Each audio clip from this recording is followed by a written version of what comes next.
Today we are going to look at communication and conflict resolution. We are Group 7, and we have Rebecca, Amy, Joanne, Matthew, Chunchi, and Daniel in our group. First, we are going to give a brief introduction on the topic and looking at some theories regarding to the topic, and also the application of these theories. After that, we will discuss the empirical evidence, and followed by a case study and a conclusion.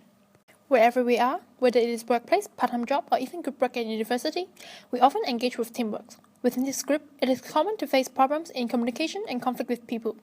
So what is a conflict? Conflict is a disagreement through which the parties involved perceive a threat to their needs, interests, beliefs, values, or concerns. Conflict on teams is inevitable. However, the results of conflicts are not predetermined. Conflict might escalate and lead to non-productive results, or conflicts can be beneficially resolved and lead to quality final products. Therefore, learning to manage conflict is integral to high-performance teams.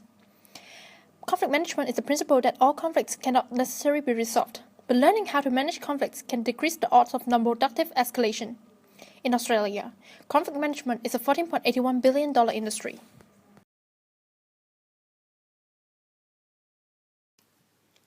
The first theory that we will look at is the Thomas and Kilman conflict modes.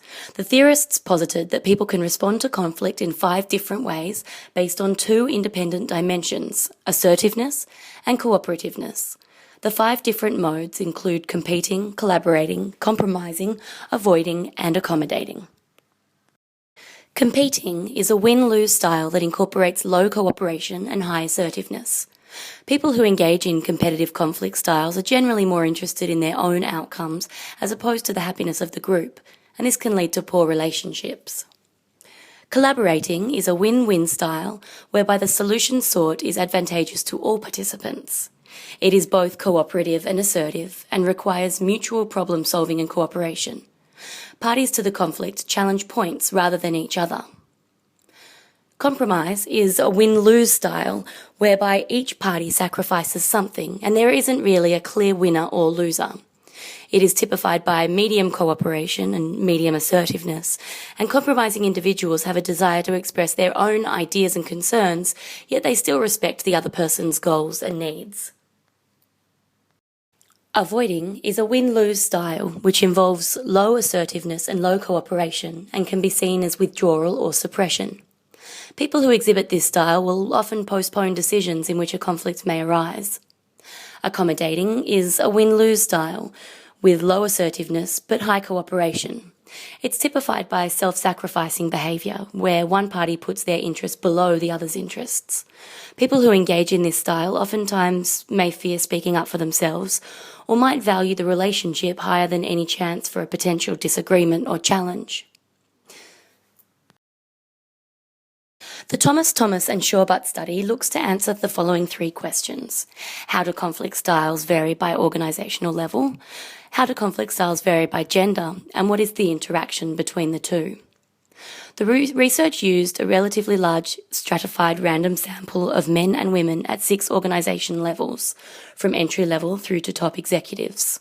It used 200 male and 200 female participants, representing 293 different occupations. In terms of gender differences, men scored higher than women in competing, but were equal to each other in collaboration. Women scored significantly higher in avoiding, accommodating, and compromising. These gender differences existed across all 6 organisational levels. The results also showed the 2 assertive styles, competing and collaborating, increasing at progressively higher organisational levels.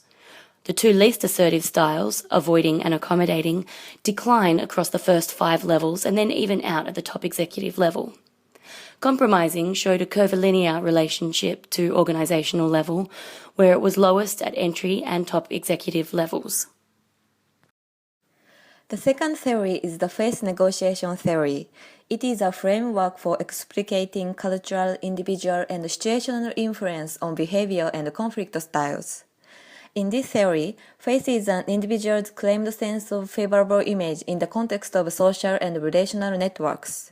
Face concerns can be self-face, other face, or mutual face.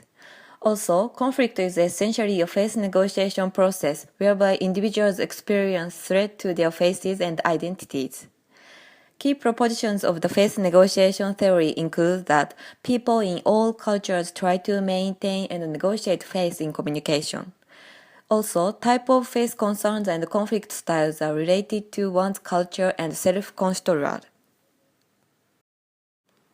This is an empirical study done by members which includes the proponent of faith negotiation theory, Stella Ting Mei. They asked 305 college students in US and Central China to describe a recent conflict and respond to Likert-type questions. The results showed that faith concerns have both direct effects on conflict styles and indirect effects on them through emotion. In both countries, self-faith concern was related positively to anger and the competing conflict style. Other faith concern was related positively with compassion and with integrating, compromising, and obliging conflict styles. Interestingly, same emotion resulted in different conflict styles depending on whether it was in US or China. Now here, we will use a case study to analyze a real-life event of the ABC Corporation ethical collapse. We will be incorporating the Thomas and Kuhlman conflict modes, as well as the faith negotiation theory. Meet Will. He possesses a significant role as department manager for the ABC Corporation. Will has only been working as a manager for just under a year, so he is still considered to be relatively new to such a critical and highly desirable role. This is Joanne, a striving team leader who is under the authority of Will. Joanne has been working with the ABC Corporation for 10 consecutive years. However, despite her extended service, she has continuously been denied promotion. Meet Joanne's subcommittee. They are all team members within the enterprise with the fundamental role of collating data under Joanne's supervision. However, there has been a conflict between Will and Joanne, where Joanne believes Will has been abusing his privileges as department manager to gain an advantage in the workplace. Joanne begins to feel the frustration and consequently confronts Will inside his office. After tirelessly arguing, the conflict unfortunately remains unresolved. Following the confrontation, Will and Joanne have neglected to verbally communicate with each other in the workplace. Furthermore, multiple staff members have been granted stress leave, suggesting that productivity is prone to falter in their respective departments. In this instance, Will is displaying features of competing conflict mode, reflecting Thomas and Kuhlman's theory of conflict styles. Will chooses to assert his dominance over Joanne rather than cooling the heat. Joanne also portrays the competing conflict mode, exerting aggressiveness with minimal signs of compromisation. Post-confrontation, both parties exhibit the avoidance conflict mode, neglecting to directly address the issue at hand, refusing to collaborate and apply assertiveness.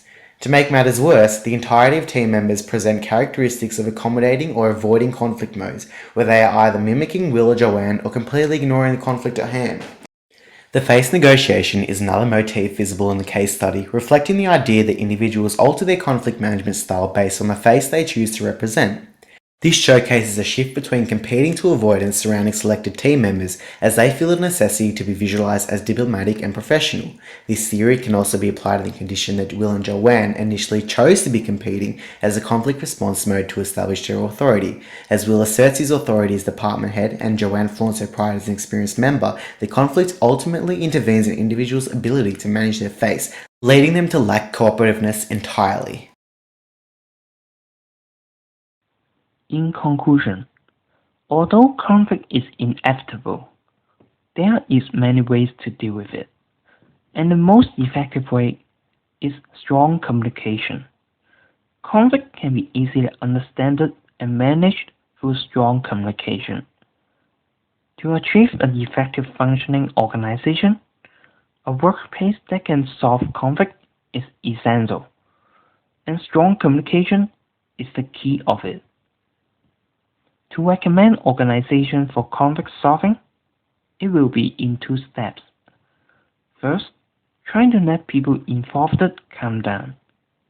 Conflict cannot be easily solved without rational thinking. Then, leading us to the communication part. In solving the conflict, trying to find a win-win way to all participants like collaborating.